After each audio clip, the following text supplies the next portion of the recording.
Good morning to students. तो last video में हमने जो French society during the latter 18 century इसके बारे में पढ़ा था। तो आज की वीडियो में हम in this video we will read a directory rules France. तो जो फ्रांस में डायरेक्टरी शासन था उसके बारे में। The fall of the Jacobin government allowed the wealthier middle class to seize power. जब फ्रांस में जो जैकोबिन गवर्नमेंट थी उसका पतन हुआ तो जो वेल्दियर मिडल जो मध्य श्रेणी थी, अमीर मध्य श्रेणी थी, उनके हाथों में जो पावर थी वो उनको प्राप्त हो चुकी थी, उनके हाथों में जो पावर आ चुकी थी। A new constitution was introduced which denied the vote to non propertied section of the society. तो एक नए संविधान का निर्माण हुआ जिसने जो निम्न वर्ग था उनको वोट देने से डिनाई कर दिया, इनकार कर दिया। It provided for two elected legislative councils. इन्होंने दो जो काउंसिल लेजिस्लेटिव काउंसिल थी वो प्रोवाइड करवाई। These then appointed a directory and executive made up of 5 members. इनके लिए एक कार्यपालक का जो डायरेक्टरी थी जो 5 मेंबर्स की बनी हुई थी उसका निर्माण किया गया। दिस वाज मीन्ड, ये इसलिए किया था, as a safeguard against the concentration of power in a one man executive as under the Jacobins.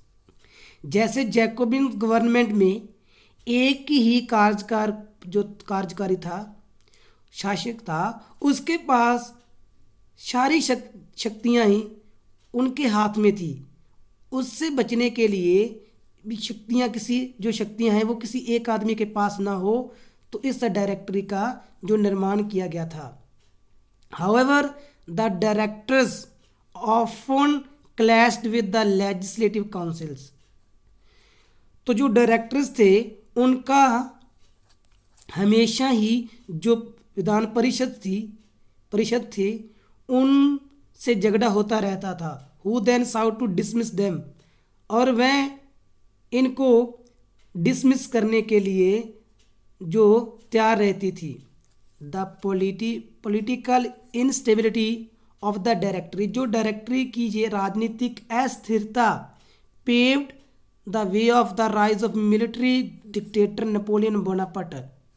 तो इस अस्थिरता राजनीतिक अस्थिरता ने जो सैनिक तानाशाही नेपोलियन बोनापार्ट था उसके उदय होने का जो रास्ता था वो तैयार कर दिया था। Through all these changes in the form of government, जो सरकार के रूप में इन चेंजेस के कारण द आइडियल्स ऑफ फ्रीडम, स्वतंत्रता का विचार, जो ऑफ इक्वालिटी बिफोर लॉ, कानून के सामने समानता, एंड फ्रेटर्निटी जो भाईचारा था, रिमेन्ड इंस्पायरिंग आइडियल्स। तो ये जो विचार थे ये एक प्रेरक का काम करते रहे, प्रेरणा का काम करते रहे। दैट मोटिवेटेड पॉलिटिकल मूवमेंट्स, जिन्होंने जो राजनीतिक मूवमेंट थी उनको मोटिवेट किया था इन फ्रांस में and the rest of Europe during the following centuries. आने वाली सदी में इन्होंने फ्रांस को तो किया था, जितने भी यूरोप के कंट्री थे उनको भी इन विचारों ने मोटिवेट किया था। कंक्लूजन, सारांश। इन 1804 में Napoleon Bonaparte crowned himself emperor of France. वह अपने आप फ्रांस का शासक बन गया था। He set out to conquer neighbouring European countries. उन्होंने अपने जो पड़ोस के यूरोपियन कंट्रीज थे उनको जीतना शुरू कर दिया। Dispossessing dynasties and creating kingdoms where he placed members of his family. उन्होंने जो डायनेस्टीज थी, पुरातन डायनेस्टीज थी, उनको ख़त्म करना शुरू कर दिया और उनकी जगह जो नए साम्राज्य का निर्माण करना शुरू कर दिया। और उन नए साम्राज्य की जो वांगडोर होती थी वो अपने फैमिली के सदस्यों को देता था। Napoleon saw his role as the moderniser of Europe. जो नेपोलियन है वो अपने आप को यूरोप का जो आधुनिकरण का उग्रदूत मानता था। He introduced many laws such as the protection of private property. उन्होंने बहुत सारे कानूनों का निर्माण किया, जैसे प्राइवेट जो संपत्ति थी उसकी प्रोटेक्शन के लिए।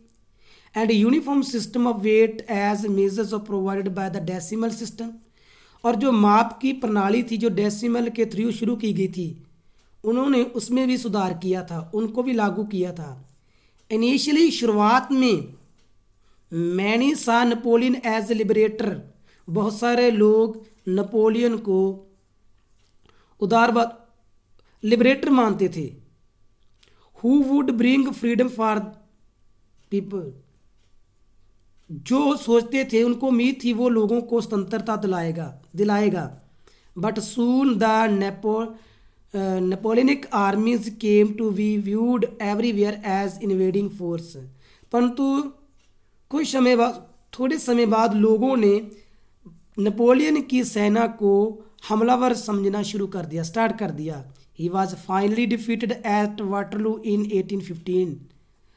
तो नेपोलियन की 1815 में वाटरलू के स्थान पर जो उसकी हार हुई थी, many of his measures that carried the revolutionary ideas of liberty and modern laws. उसके बहुत सारे जो क्रांतिकारी काम थे, जैसे स्वतंत्रता का विचार और जो आधुनिक कानूनों का विचार।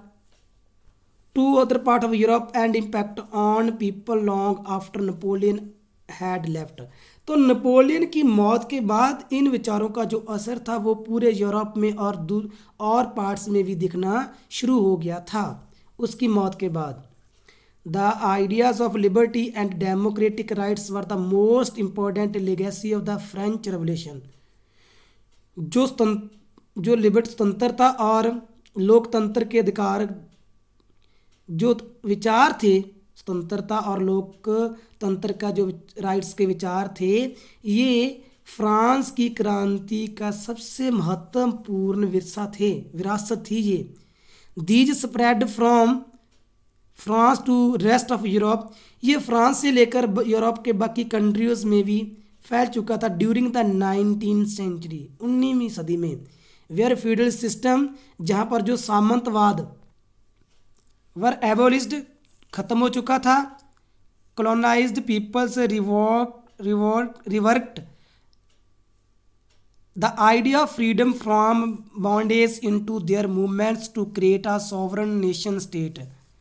तो जो कॉलोनाइज्ड पीपल थे, उन लोगों ने जो स्वतंत्रता का विचार था, अपने आप को जो गुलामी से आज़ाद करवाने के लिए अपनी मूवमेंट्स में स्टार्ट कर दिया और अपने आप को प्रभुसत्ता ने जो राष्ट्र था वो बनाने के लिए उन्होंने आज़ादी के विचार को अपनी जो क्रांतिकारी मूवमेंट थी उसमें शामिल कर लिया। Tipu Sultan and Ram Mohan Roy are two examples of individual.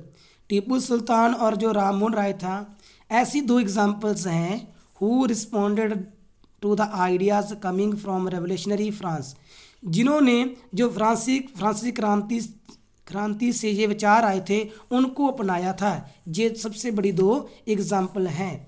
Thanks, have a nice day.